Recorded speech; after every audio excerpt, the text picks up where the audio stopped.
Hassle. I got to tell you, Tyler Perry, you've just been nothing but a hassle for me the last 24 hours. Why is that? Because we say that you're coming on the radio, and the emails coming in, and the stories from people that must meet you. Oh, wow. Or their life is not complete. Yeah. Me? Yes, you. Yes. Wow. Well, just for the record, one of those is from me after seeing your house on the front page No of the kidding. AJC. Well, it's not his house yet. Right. Wasn't that a crazy story, man? Yeah. What a crazy story. I've been dealing with that guy for a while. Yeah, for those that don't know and didn't see the AJC, tell them what's going on with this. You can't call it a house. This is not a house. This is a compound. Well, I found this great 16-acre property, and I, tore a house down and built my dream home. I wanted it to be my last house here in Georgia. And the previous owner is a guy who I got to be very careful how I say this because he sued me several times for he lost the house in a malpractice suit. And I started to build my dream home there, and I was doing a book signing at a Walmart, 5,000 people. Tyler, we love you. Here comes the sheriff in to serve me. This is my first lawsuit. That's how I found out about it. Right. But he lost the property. He's lost every appeal. He's sued all the way to the Supreme Court. He's lost everything. Up to every case he's lost, so he just needs to let it go, but he won't, and he keeps harassing me. He showed up the other day just sitting out at the property, and the police came, and he wanted all my workers kicked off the property. It's really He's passionate. You have to admire the passion. No, I absolutely, because it's that same drive that got me to where I am. So he's 87, 88 years old, still won't give up. Would it really? I mean, it's a 30,000 square foot home I read yesterday. Would it really hurt for you to put him in a basement somewhere? Absolutely, because I'd be worried every day that he's down there. Yeah, wasn't it a 70-year-old guy up in LJ who hired a hitman? Yeah, 72. The old people are getting angry. I did see that, man. When old people strike back. That'll be your next script. Yeah, absolutely. I was reading that story in the AJC, and we have to go back in your past a little bit so the whole story makes a little bit more sense. But as I'm reading this story in the AJC, I mean, seriously, the line in my head was more money, more problems, because this wasn't a problem for you in 1992. This is a pretty unique problem right now. Yeah, I'm not driving my Geo Metro trying to get to where I was going to get to work here in town. Yeah, no, not at all. A car that I ended up sleeping with, and you guys see I'm a pretty big guy. I'm 6'6", and sleeping in a Geo Metro convertible. I couldn't wait till the summer so I could let the top down so I could hold my head up straight in the car, But it's been a great journey for me. I started my first show at the 14th Street Playhouse here. I thought I'd see 1,200, ended up seeing 30. And but the great thing about living in a town like this is there's so much possibility. That's why when I talk to kids here, no matter what you're going through, you can absolutely make it in this town. It's wonderful. Yeah, the journey really even starts before he gets to Atlanta, and it's such an amazing story. And I felt we kind of rushed through it the last time we had you on because you had so much, and I don't want to do that. I'm not letting you out of here. Okay, let's do it, man. I'm good. Today we are hanging with Tyler Perry tonight, and I will fight you, even with a crutch. Yeah, worse than that 88-year-old man. Burns on you, right? Tyler Perry's, what'd you say, 6'5"? Yeah, he's a big dude. Bert's 5'2", and he's on crutches. Yeah, I'm close to the Achilles heel, man. But I believe he'll get me, though. I believe it. You got to be careful. He's a biter. So the journey for Tyler, and this is such an amazing and inspirational story, and one that has certainly touched me because I just recently learned the lesson of forgiveness with my father. Starts with Tyler Perry and the relationship that you had with your dad way before you even make it to Atlanta, right? Yeah.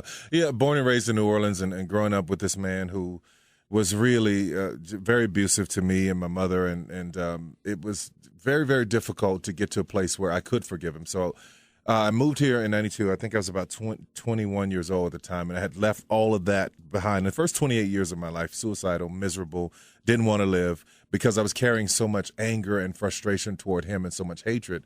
So I got here, and I was watching the episode of The Oprah Show. I know that sounds funny.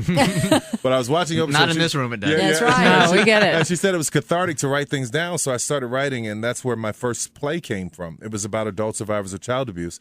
And it was so prophetic and ahead of me because the characters in the show, one, they forgave the person that had done so many things to them. So I started realizing, wait a minute, is this what I need to do? And it was really hard for me. I did a lot of praying. I believe in God. I'm a Christian, and I tried with all my heart to forgive this man. It took me a while. But once I did, my life changed. So once you started writing down in your journal, the healing and didn't come immediately. No, it took a while. Yeah, it doesn't come immediately. First of all, you have to acknowledge what happened to you and realize that it wasn't your fault. There was nothing you could have done to change it. You know, between my eyes, my skin is a little different between my eyes. And my father, they've been married. He and my mother have been married for 40 years. He was sitting on the porch with her maybe 6 years ago, and he said, "Oh, that's where he gets his eyes from. I look like my mother." I'm like, "He's been married to you all this time, and he never looked at your eyes." So all of his frustration came with him not thinking I was his child. So there was all of this anger and hatred toward me, and but realizing that none of that was my fault, and I couldn't carry it anymore, and I didn't have to. But once I let it go, I'm telling you, my life began to change, and I was at a place where I could absolutely start to heal and move on. So you come to Atlanta in 1992, and when does the idea even hit you in the head that, you know what, I got a story to tell here, and maybe people want to hear it, even though the first time there wasn't a lot of people that wanted to hear it? Well, you know, the thing about it is that 30 people that were there in the audience, there was somebody out of the 30, all of them were inspired by it. I was like, wow, this is not just my story. You know I've been changed my first place. It's not just my story. So what I did at the time was every time, this is how you know you're in what you're supposed to be doing for the rest of your life. There's always a sign to keep going. And out of the 30 people, there was somebody who wanted to invest, and I tried it again over 6 years, trying to get it going, trying to get the show going. And there was always somebody who had money and who encouraged me to keep going. So. Did you ever think about giving up? Absolutely. Yeah. It's really. I was in this hotel over on Buford Highway, and every now and then I'll drive by there with my windows tinted as dark as I can get them. But I'll drive by just to remind myself of what I've come through. Yeah, because there have been lots of times where I was like, you know what, I'm not going to make it. I'm not going to make it. And when I've got, parents telling you, you're telling me you're not going to make it, you're not going to be able to do this, and everybody around you telling you, yeah, you want to give up. But for me, it was a lot of prayer and a lot of believing, because when you feel it, I'm telling you, when you feel it so clear within you, and something keeps telling you, and you keep getting these signs to keep going, I'm so glad I did. Do you still suffer? Because I still have scars from my childhood, and I'm trying to get over them all the time. But I still, because my foundation, I still don't feel was whole, still fight with self-doubt. Do you, even after all of this success and the big old mansion and the old man trying to live in your basement, do you still at times fight with self-doubt? Not as much as I did before, because what I found is a lot of that it goes back to self-hatred. There's a lot of self-hatred because it's really difficult for a person, especially a man, and women listen closely, it's really difficult for a man to believe who's been abused that a woman or anybody else can love him when he's had these kinds of issues. So that's where the self-doubt comes in. That's where the self-hatred. But when you realize that when this person and what they've done to you and you're angry with them, they're living their lives, they're sleeping at night.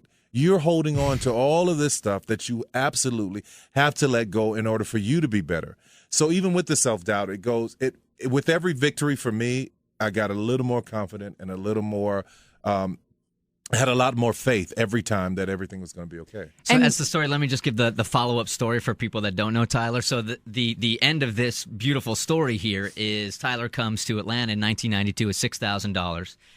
That first play doesn't do well. Only 30 people show up, but there's a king in every crowd. Yeah. And then you got to fast forward a couple of years, and I have a statistic in here that just blew me away. After Diary of a Mad Black Woman, after I Can Do Bad All By Myself, after Medea's Family Reunion, in 2005, 35,000 people saw a Tyler Perry production, be it movies, plays, DVDs, whatever, every week in 2005.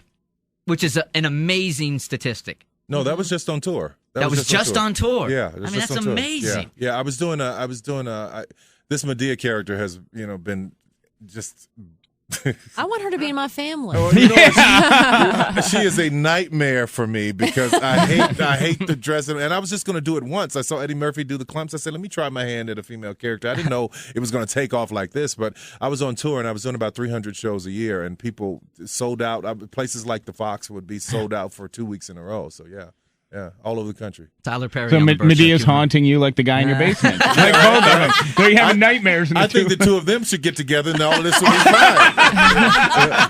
Medea's got a lawsuit right around the corner. Yeah, right? Absolutely.